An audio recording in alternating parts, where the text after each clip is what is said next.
నమస్కారం అండి అందరికీ. మన శ్రీరామచంద్రుడి గురించి 4 మంచి గుణాలు ఏంటో ఈరోజు మనం మాట్లాడుకుందాం. ఆ 4 మంచి గుణాల్లో మొట్టమొదటి అవుతుంది లక్ష్యం సాధించిన దాకా విడిచిపెట్టకూడదు అనేది. అంటే సీతమ్మ వారిని విడిచిపెట్టేసిన తర్వాత తనని మళ్ళీ సంపాదించుకోవడానికి అతను ఎంత కష్టపడారో మనందరికీ తెలుసు. అయితే కానీ పట్టు వదలలేదు. పట్టు వదలకుండా తన భార్యని తన చోటకి తన దగ్గరికి తెచ్చుకున్నారు. మరో విషయం ఏంటంటే మంచి ఆలోచనల్ని మంచి లక్ష్యంతో సాధించడానికి మన ప్రయత్నం ఒంటరిగా కాదు, 10 మందితో షేర్ చేసుకొని. చూసారా, అతను సీతమ్మ వారికి మళ్ళీ తెచ్చుకోవడానికి కోట్లాది వానరుల సహాయం తీసుకున్నారు. ఒక చిన్న కథ కూడా ఉంది ఆ వానరుల గురించి. ఏదో ఒక చిన్న భోజనాలు ఏవో పెడతారంట. పెడితే ఏవో శనగలు లాంటివి భోజనాలు పెడతారంట.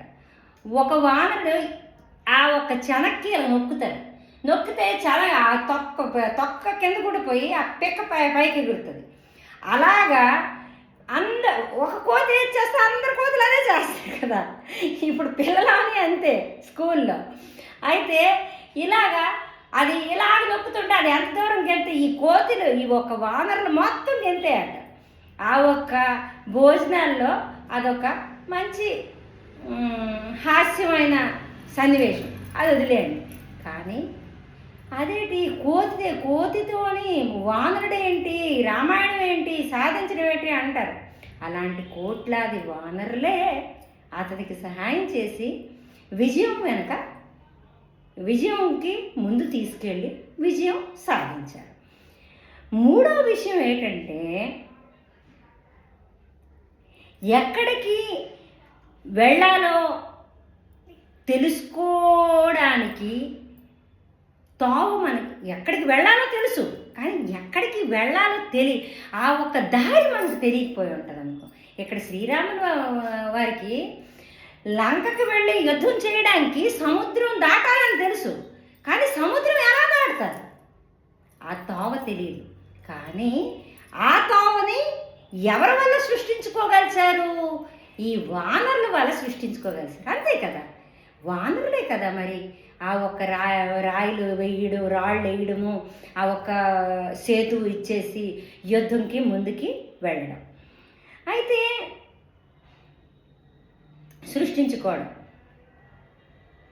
దొరకవు, మనం సృష్టించలేము అంటే ఏవి దొరకవు. మనం సృష్టించగలం, సాధించగలం అంటే ఏదని సాధించగలం. మూడో గొడవ ఏంటంటే తోవ లేకపోయినా సృష్టించుకోవడం. నాలుగవది అతి ముఖ్యమైన మాట ఏంటి? ఎంత కష్టపడినా మీరు మీ లక్ష్యాన్ని సాధించుకోలేకపోతున్నారు అంటే మీకు ఒకే ఒక శత్రువు, అదే భయం. 10 తలల రావణాసురుడు లాంటి భయం. ఓకేనా? అయితే ఆ భయాన్ని, ఆ 10 తలల రావణాసురుణ్ణి ఎలా దూరం చేసుకుంటాం?